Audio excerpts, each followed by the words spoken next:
देखिएगा आपकी हथेली में न मस्तिष्क रेखा बहुत लंबी है और पूरी हथेली को पार कर रही है और अंत में दो भागों में विभक्त यहाँ पे स्पष्ट दिखाई दे रही है। देखिएगा आप बहुत ज़्यादा सोच रहे हैं और ज़्यादातर हर समय आप कल्पनाओं में विचरण कर रहे हैं। आपको जो मन है न वो एकाग्रचित्त नहीं है, लेकिन ये इस बात का गवाह भी है कि आने वाले समय में विशेषकर 45वें वर्ष के आगे का जो समय है वो श्रेष्ठ सफलता का समय है। आप श्रेष्ठ सफलता भी हासिल करेंगे, लेकिन एक बात जरूर रहेगी कि आपका मन बहुत ज़्यादा कल्पनाओं में भी डूबा रहेगा। ये इस बात की ओर संकेत कर रहा है। दूसरी बात कहें तो आप कई क्षेत्रों से अर्थोपार्जन करने का प्रयास भी जारी रखेंगे, प्रयास भी करेंगे। ये इस बात की ओर संकेत करता हुआ दिखाई दे रहा है। दूसरा, अगर हम यहाँ पे देखते हैं तो आपका जो ये केतु का क्षेत्र है इसमें मात्र 2 रेखाएं दिखाई दे रही है और ये रेखाएं स्पष्ट तरीके से बता रही है कि किसी के सहयोग या किसी के मदद, किसी के एहसान से आप तरक्की नहीं पाएंगे, बल्कि स्वयं की मेहनत और स्वयं के परिश्रम से आप अपने जीवन काल में बड़ी तरक्की पाएंगे, अच्छी तरक्की पाएंगे, श्रेष्ठ तरक्की पाएंगे। जो 42वें वर्ष तक का समय था उसमें थोड़ा संघर्ष भी था हथेली के अनुसार। आपने तो कुछ नहीं बोला, लेकिन ये हथेली बता रही है। लेकिन उसके बाद का जो समय आ रहा है, ये जो समय चल रहा है, इस जो आपने संघर्ष झेला है उससे आपने बहुत कुछ सीखा है। अब इम्प्लीमेंट करने का समय आ गया है और उसके कारण हर सुख को पाएंगे, हर सुख का भी आप अपने जीवन काल में भोग करेंगे। ये यहाँ पे स्पष्ट दिखाई दे रहा है। नमस्कार, बहुत बहुत स्वागत है आपका। आप देख रहे हैं गो ब्लॉग्स और मैं हूं आपके साथ भास्करानंद डोभाल। एक मेल हथेली है, पुरुष जातक की हथेली है और उसका हम आज विश्लेषण कर रहे हैं। यहाँ पे आपका पहला सवाल है कि मैं विदेश में कारोबार करना चाहता हूँ, मैं कर पाऊँगा? निश्चित आप विदेश में कारोबार भी करेंगे, बहुत अच्छा कारोबार करेंगे और उसमें कहीं ना कहीं अपनी पैठ बिठाएंगे, अपना नाम करेंगे। इसकी रेखा है आपकी जो ये मंगल का क्षेत्र है, ऊपरी मंगल, उससे एक लकीर जा रही है यहाँ पे। और ध्यान से देखें तो इस लकीर में धीरे धीरे मछली का आकार बन रहा है और यहाँ पे देखें तो एक त्रिकोण भी बनता हुआ स्पष्ट दिखाई दे रहा है। लेकिन अभी नहीं, अभी चंद्रमा से निकल करके आपकी जो रेखा है वो जा रही है। तो ये बता रही है कि 45वें वर्ष से, ठीक है ना, 45वें वर्ष के मिडिल से, जब आपको 45वां वर्ष लगेगा उसके मिडिल से ज़्यादा फायदा है। आपके पास प्रत्येक दिन धन आएगा, ये बता रहा है। ऐसा समय आ रहा है भाग्योदय का कि प्रत्येक दिन आपके पास धन आएगा। आपको अपने वाहन का सुख प्राप्त होगा, अपने कमाए हुए पैसों से अपने घर का सुख प्राप्त होगा, प्रॉपर्टी का लाभ जिसे कहते हैं, ठीक है ना। और अपने व्यापार का जो शानदार सुख है वो आपको प्राप्त होगा। ये 3 सुख 45वें वर्ष से आपके जीवन में पदार्पण कर रहे हैं। दूसरी बात है कि जैसे जैसे ये मछली का चिन्ह स्पष्ट और सुंदर होता जाएगा, आपको अपने कार्यों में पहचान मिलेगी, आपके कार्यों में विस्तार होगा। जैसे जैसे ये त्रिकोण का जबरदस्त रूप लेता जाएगा, एक बड़ा घर, बड़ी गाड़ी, लग्जरियस चीज को ये दिखाता है। दूसरी बात है कि कहीं ना कहीं ये आपको बुद्धिमान बनाएगा, कला के पारखी होंगे, सिद्धहस्त होंगे। सिद्धहस्त का मतलब होता अपने हाथ का काम में सिद्ध होना। ये निशान धनी होने की सूचना दे रहा है कि संभव है, असंभव नहीं है। आप धनाढ्य व्यक्तियों में अपना नाम लिखाएंगे, चाहे पैतृक रूप से आप कितने भी निर्धन हैं, आर्थिक संपन्न नहीं भी हैं, तो भी अपनी प्रतिभा के बल पर आप अत्यधिक धन और बड़ी प्रसिद्धि को प्राप्त करेंगे। और ये जो मंगल से रेखा जाती है, ये विदेशों से धन के आगमन को बताती है कि व्यक्ति को विदेशों से जो है धन का आगमन होगा और व्यक्ति की तरक्की अपने घर से दूर होगी। तो ये विदेश से ही संबंध रख रहा है, विदेशों से ही इन चीज़ों की ओर ये अग्रसर कर रहा है। दूसरा आपका जो है सवाल है, मैं खूब तरक्की करना चाहता हूँ, मिलेगा या नहीं ये बता देना मुझे। स्पष्ट और सीधे हिसाब से आपने बोला है, किंतु परंतु कुछ नहीं, लाग लपेट कुछ नहीं। स्पष्ट बता दीजिएगा कि मैं खूब तरक्की कर पाऊंगा, मुझे मिलेगी या नहीं। आपको मिलेगी, लेकिन थोड़ा टाइम लगेगा। आपकी जो तरक्की दिखाई दे रही है वो 45वें वर्ष के मिडिल से दिखाई दे रही है। और क्यों दे रही है? करियर और धन की रेखा है। प्रत्येक दिन धन आएगा, वाहन का सुख, मकान का सुख और अपने व्यापार का सुख मिलेगा, तो तरक्की मिलेगी। दूसरा आपने लिखा है, मेरे हाथ में खूब प्रॉपर्टी के योग है या नहीं। देखिएगा, प्रॉपर्टी से लाभ तो है। अब प्रॉपर्टी अपने लिए योग तो लग्जरी प्रॉपर्टी दिखा रहा है, अब मल्टीपल प्रॉपर्टी नहीं, लग्जरी प्रॉपर्टी दिखा रहा है। आपने लिखा है मुझे प्रॉपर्टी का काम फलेगा या नहीं, ये भी बता देना है। निश्चित तौर पे फलेगा। कैसे फलेगा ये देखिएगा। आपकी हथेली में एक से ज़्यादा रेखाएं आ रही हैं। कुछ रेखाएं इसमें आके जो है इस प्रकार से जो है डब्बे बना रही हैं स्पष्ट तरीके से। और ये डब्बे जब बनते हैं तो ऐसा व्यक्ति रियल इस्टेट में ज़बरदस्त चीज़ों को करता है, मनी प्रॉपर्टी से बहुत बड़े लाभ की प्राप्ति करता है। दूसरी बात, जैसे जैसे ये रेखाएं स्पष्ट होती जाएंगी, सुंदर होती जाएंगी और सूर्य का पर्वत बलिष्ठ अवस्था में आएगा। अगर सूर्य का पर्वत ऐसा भी रहा तो कोई तरक्की नहीं करेंगे, बल्कि नुकसान होगा आपका। आप चाहे कुछ भी कर रहे हैं, लेकिन आपका बहुत बड़ा नुकसान होगा। इसलिए आपको सूर्य को ठीक करना है। इसका मैं सूर्य पे आके बताता हूँ। अब ये लकीरें बता रही हैं कि आपको धीरे धीरे दूसरों का सहयोग भी बहुत अच्छे रूप में मिलने वाला है। आपके ऊपर भगवान की बहुत बड़ी कृपा है, ये आपको अनुभव होने वाला है। दूसरा, ये इंगित कर रही है आप में अच्छी प्रतिभा है, तीव्र बुद्धि के आप मालिक हैं। आपके अंदर सोचने की, आपके अंदर समझने की जो क्षमता है वो बहुत अच्छी है। और ऐसा भी व्यक्तित्व तो उभर कर आ रहा है कि यदि आप एक बार कोई डिसीजन ले लेते हैं, निर्णय ले लेते हैं, तो उसे अंत तक निभाने का सामर्थ्य भी रखेंगे। और आने वाले समय में आपका जो व्यक्तित्व है वो भी अपने आप में अच्छा खासा प्रभावशाली रहेगा, ये भी स्पष्ट बता रहा है। और प्रॉपर्टी का काम में आपको जो है बहुत अच्छा लाभ मिलेगा, या नाव या बोट का कोई काम हो उसमें अच्छा लाभ मिलेगा। सूर्य के अच्छे होने से ये लाभ आपको प्राप्त होंगे। लकड़ी संबंधी अगर कोई कार्य आप करते हैं उसमें लाभ होगा। कागज का उद्योग अगर आप कोई करते हैं तो इस चीज़ में आपको बड़ा लाभ होगा। ये स्पष्ट चीज़ों को बता रही है।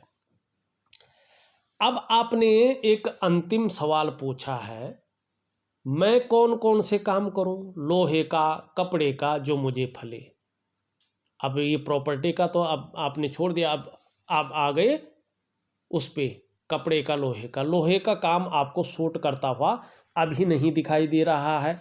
कपड़े का काम आपको सूट होगा, रेडीमेड कपड़ों का, ब्यूटी इंडस्ट्री का ये काम सूट होगा, ये काम फलेगा। लेकिन अभी शुक्र इस दशा में नहीं है। लेकिन हाँ, कुछ समय बाद जो है शुक्र के अपने स्थिति में आने पर ये चीज़ें होंगी। ये अच्छी दिखाई दे रही है, सुंदर दिखाई दे रही है। तो इन चीज़ों में आपको कोई चिंता करने की ज़रूरत नहीं है। अब चलते हैं सीधा जो है आपकी हथेली के विश्लेषण पे। अब यहाँ पे देखेंगे तो इस क्षेत्र में हल्के रूप में जो है रेखाओं का कटकटाव बन रहा है। चाहे अच्छी रेखाएं हैं चाहे अच्छी नहीं हैं, लेकिन हल्का जाल, हल्का कटकटाव बनना शुरू हो गया है। आप सावधान रहें, इस चीज़ को हटा लें। इसका सबसे पहला प्रभाव पड़ता है मन और मस्तिष्क पे।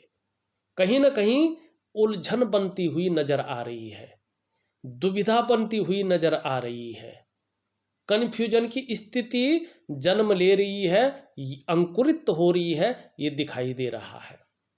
और जो आपकी निर्णय लेने की ताकत है वो हल्की क्षीण होने की संभावना को बता रहा है। दूसरा, इसका प्रभाव आपकी आर्थिक सेहत पे पड़ रहा है। हो सकता है हथेली में पैसा उस प्रकार से नहीं टिक पा रहा हो जिस प्रकार से टिक पाना था। हो सकता है धन के मैनेजमेंट में कमी आ रही हो सकता है कि धन में हल्की संघर्ष की स्थिति भी देख रही है। तीसरा, इसका प्रभाव आपके स्वास्थ्य पे पड़ रहा है, चाहे वो शारीरिक स्वास्थ्य हो चाहे वो मानसिक स्वास्थ्य हो। अभी तो ये प्रारंभिक दौर में है तो हल्का देगा चीज़ों को, मानी उसमें विकार ये हल्के रूप में देने की सोच रहा है। चौथा, इसका प्रभाव रिश्तों पे पड़ रहा है। रिश्तों का जिस प्रकार से भोग होना चाहिए था उनके सुखों का, उसमें हल्की ये परिस्थितियां देता हुआ दिखाई दे रहा है। और पांचवा, इसका प्रभाव आपकी जो डेवलपमेंट है, आपकी जो प्रोग्रेस है, उसमें जो है बाधाओं के रूप में ये देख रहा है, विलंबता दे रहा है, सफलता के स्तर को घटाने की कोशिश कर रहा है। तो सबसे पहले आपको इस चीज को बाहर निकालना है। किस प्रकार से बाहर निकालेंगे?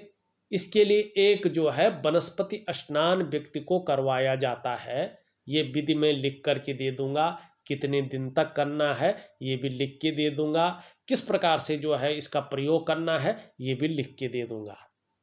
और उसके साथ साथ दिव्य योग ध्यान क्रिया मेडिटेशन एक प्रकार का प्राणायाम होता है, वो भी आपको जरूर करना है। तब जाके ये चीज़ निकल पाएगी और आपको आगे रास्ता बहुत अच्छा मिलेगा। बाकी आपके ऊपर डिपेंड करता है आप करें ना करें, ठीक है ना। अब देखें हम तो ये उंगली पूरी तरह से झुक रखी है आपकी मिडिल फिंगर की तरफ। धार्मिक भावनाएं बहुत अच्छी रहेंगी, ईश्वर में विश्वास भी बड़ा अच्छा रहेगा और अपने आराध्य के प्रति आपका समर्पण की भावना भी रहेगी। ये उंगली भी झुक रही है आप इस तरफ। आप सोच तो बहुत ज़्यादा रहे हैं, लेकिन जिस प्रकार से मेहनत होनी चाहिए थी, परिश्रम होना चाहिए था, वो उस प्रकार से नहीं दिखाई दे रही है। परिश्रम को दुगना कर लीजिएगा और एक बात समझ लीजिएगा कि बहुत ज़्यादा मेहनत और बहुत ज़्यादा परिश्रम करने के बाद ही चीज़ों में आपको सफलता मिलेगी। इस बात का ध्यान रख लीजिएगा। ये उंगली पूरी तरह से झुक रखी है इस उंगली की तरफ। यश पाने की बहुत ज़्यादा इच्छा है, अपने कार्यों में बहुत बड़ा विस्तार पाने की इच्छा आपके अंदर है, नेम फेम पाने की बड़ी इच्छा है आपके अंदर दिखाई दे रही है, यश पाने की। हाँ, यहाँ पे बृहस्पति की उंगली से बड़ी है, मिडिल फिंगर से हल्की छोटी है। रिस्क लेने की ताकत भी आपके अंदर बहुत ज़्यादा है, चीज़ों में जोखिम उठाने की जो ताकत है वो बहुत अच्छी है और ऐसी होनी चाहिए। ये सफलता की स्थिति में आपको लेकर खड़े करेगी। अगर कहीं रिस्क लेने में, जोखिम उठाने में अगर नुकसान हो भी जाए तो गिर कर पुनः उठने की क्षमता भी आपके अंदर बहुत अच्छी है और इसका आगे आपको लाभ होगा। लेकिन ये धीरे धीरे जो है इसके बराबर आ रही है, समकक्ष आ रही है। थोड़ा सा भी व्यक्ति अगर सफलता पाने बैठ जाता है ना तो उसके अंदर अभिमान का पुट, ईगो प्रॉब्लम ज़्यादा आ जाती है। आपको इससे संभल के रहना है। ये एक समय ऐसा लाता है व्यक्ति को बहुत नीचे गिराता है। दूसरी बात, कहीं से एकाएक धन आ जाए, इसकी फितरत बढ़ जाती है और जब ये फितरत बढ़ती है ना तो व्यक्ति थोड़ा उस तरफ ज़्यादा ढलता है जिससे एकाएक धन आ जाता है। आजकल कई एप्लीकेशन हैं जैसे IPL वगैरह चल रहा है, तो ज़्यादातर लोग उसमें क्या करते हैं कि रिस्क लेना शुरू कर लेते हैं कि यार उसने तो 1 करोड़ जीता, उसने तो इतना जीता और यार मेरे पास भी आ जाएगा। कई लोग जो है शेयर सट्टा के मार्केट में चले जाते हैं। आप इस तरह से न जाएं, ये फितरत है तो धीरे धीरे छोड़ने की कोशिश करें।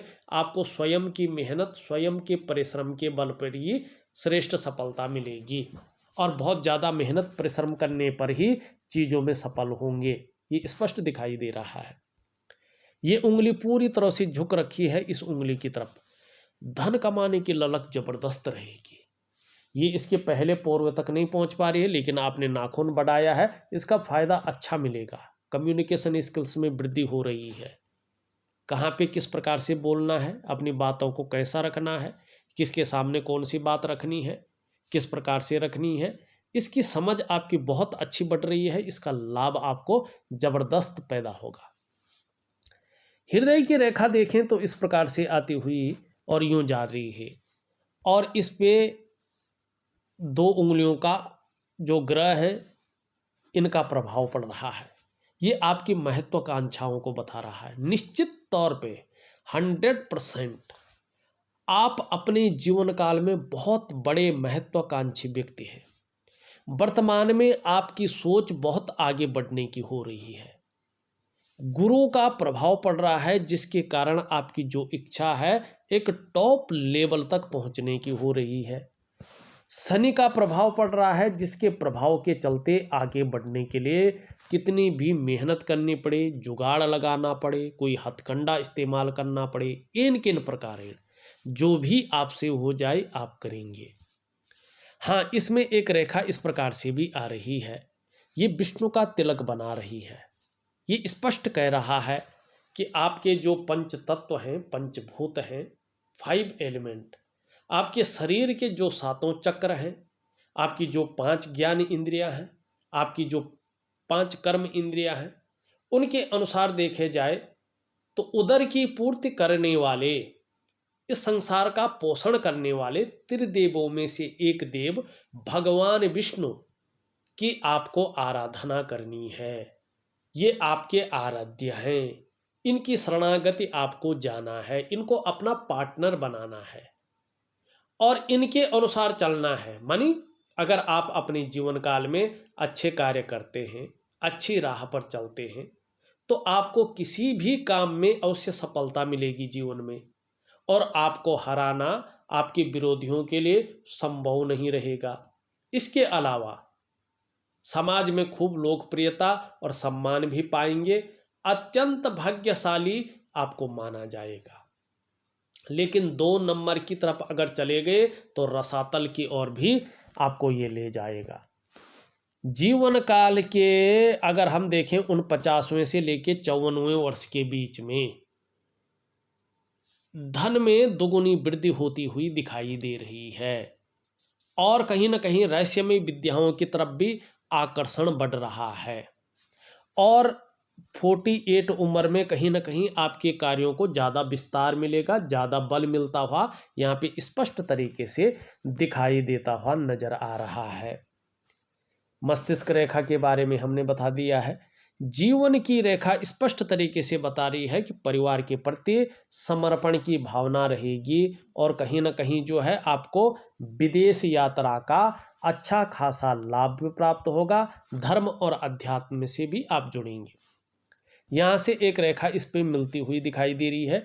धीरे धीरे भाग्य का अच्छा साथ मिलता हुआ दिखाई दे रहा है आपको, और जीवन में आने वाले समय में 45वें वर्ष के आसपास अगर देखें हम, मिडिल से 45वें वर्ष खत्म होने पे जो उसका मिडिल भाग होता है 46वें वर्ष से थोड़ा पहले, उसमें एक से ज़्यादा स्रोतों से धन का आगमन भी बनता हुआ दिखाई दे रहा है। शुक्र का पर्वत आपका कुछ ज़्यादा फूल गया है, शुक्र बलिष्ठ हो गया है, तो थोड़ा सा जो है विपरीत के प्रति भोग संबंधी भावनाएं ज़्यादा रह सकती हैं। तो दिव्य योग ध्यान क्रिया करें, इससे इन चीज़ें परेशान नहीं होंगी। थोड़ा किसी चीज़ को लेके बहुत ज़्यादा सोच रहे हैं, चिंता भी कर रहे हैं, और बहुत ज़्यादा मेहनत कर रहे हैं, परिश्रम कर रहे हैं, उसके बाद भी आपकी दृष्टि से देखें तो हल्के रूप में अभाव की स्थिति नज़र आ रही है। और जो सुख है, लाख प्रयास करने पे भी जो वास्तविक सुख है उसको प्राप्त करने में थोड़ी सी कठिनाइयाँ पैदा हो रही हैं। तो इसके लिए दिव्य योग ध्यान क्रिया जरूर करें। मंगल आपका दोनों बहुत अच्छा है, अच्छे निशान भी हैं इसमें, तो पराक्रम बहुत अच्छा रहेगा, एनर्जेटिक स्वभाव बना रहेगा। बृहस्पति भी ठीक है, लेकिन शनि की तरफ बहुत ज़्यादा झुक रहे हैं। परिवार को लेके कुछ चिंताएं रह सकती हैं, थोड़ी सी प्रॉब्लम खड़ी हो सकती हैं। तो भगवान विष्णु की निरंतर पूजा करें, इसमें लगाम लगेगी। शनि आपका बहुत अच्छा है, लेकिन सुबह उठने में बहुत ज़्यादा आलस्य आ सकता है और थोड़ा गंभीर किस्म का व्यक्तित्व तो रहेगा, लेकिन कभी कभी बेवजह की चिंताएं रह सकती हैं। कोई ना कोई वजह खड़ी हो सकती है जो तनाव की स्थिति है। यहाँ का निशान मैंने बता दिया है, लेकिन ये बहुत डाउन है और इसके डाउन होने की वजह से जो इसके परिणाम हैं उनमें कमी आ रही है। ये स्पष्ट बता रहा है जितने प्रयास आपके द्वारा किए जा रहे हैं उनमें आप पूरी तरह से सफल नहीं हो पा रहे हैं। वर्तमान में जो मेहनत आप कर रहे हैं, जो परिश्रम आप कर रहे हैं, उनका जो श्रेय मिलना चाहिए, जो क्रेडिट मिलना चाहिए, वो आपको उस प्रकार से नहीं मिल पा रहा है। जो आपके अंदर क्वालिटी है, जो आपके अंदर योग्यता है, उस तरह से चीज़ें नहीं उभर रही हैं, निखर के नहीं आ पा रही हैं। जो सहजता से, सरलता से रास्ता मिलना चाहिए था, उसमें थोड़ा सा कमी है। इसका मतलब है कि आपके जो शारीरिक चक्र हैं वो सूर्य के चक्रों के साथ परस्पर तालमेल में नहीं है, जिसके कारण इसका प्रभाव जीवन के तमाम आयामों पे पड़ रहा है। कहीं ना कहीं आपका जो शारीरिक स्वास्थ्य है, जीवन की जो वास्तविक खुशहाली है, जो उत्साह है, जो जीवन की ऊर्जा है, इन चीज़ों की हल्की मात्रा में आपको चिंता करनी पड़ रही है। ये हर समय आपके साथ नहीं है। क्या करना चाहिए आपको? देखो, मैं एक दिव्य सूर्य क्रिया दे रहा हूं ऑडियो के माध्यम से, ठीक है ना, और सूर्य उपासना दे रहा हूं। ये दोनों चीजें आपको जरूर करनी है। सूर्य उपासना से जहां आपके करियर में जो है वृद्धि होगी, वहीं आपके धन में भी वृद्धि होगी, कार्यों में विस्तार मिलेगा, धन में वृद्धि होगी। और सूर्य क्रिया से क्या होगा कि धीरे धीरे आपके जो शारीरिक चक्र हैं वो सूर्य के चक्रों के साथ परस्पर तालमेल में आ जाएंगे और उसका प्रभाव आपकी जीवन के तमाम आयामों पे पड़ेगा। जहां आपकी शारीरिक सेहत बेहद अच्छी होगी, वहीं आपका मानसिक संतुलन परफेक्ट होगा और आपका जीवन सहजता से चलेगा। फिर चाहे शारीरिक स्वास्थ्य हो, जीवन की खुशहाली हो, जीवन का उत्साह हो, जीवन की ऊर्जा हो, इन चीज़ों की आपको चिंता नहीं करनी पड़ेगी। ये चीज़ें हर समय आपके साथ रहेंगी। तो दिव्य सूर्य क्रिया जरूर करें, निश्चित ही आपको लाभ होगा। छोटा काम भी करेंगे न तो नीम फेम पाने की इच्छा ज़्यादा रहेगी। बुध आपका अच्छा है, शानदार परिणाम दे रहा है। चंद्रमा की स्थिति देखें, ये बहुत ज़्यादा उभर रहा है, तो ऐसे में मन एकाग्रचित्त नहीं रहता है। कई बार मन अच्छा नहीं रहता है और डाइजेस्टिव सिस्टम में थोड़ा कमी रहती है। तो दिव्य योग ध्यान क्रिया करें, ये चीज़ें अपने आप ठीक हो जाएंगी। देखा जाए तो मैंने बड़ी गहनता से आपकी हथेली का विश्लेषण करके आपको बता दिया है। उपाय में आपके व्हाट्सएप नंबर पे ऑडियो के माध्यम से और प्रॉपर तरीके से लिख के भेज रहा हूँ। आप उसको दिए गए समय पर और दिए गए समय तक जरूर करें, इसका लाभ आपको बहुत अच्छा होगा। लेकिन ये इसके ऊपर डिपेंड करेगा कि आप किस प्रकार से क्रियाओं को करते हैं। इस वीडियो में बस इतना ही। एक नई वीडियो के साथ पुनः उपस्थित होऊंगा। तब तक के लिए नमस्कार।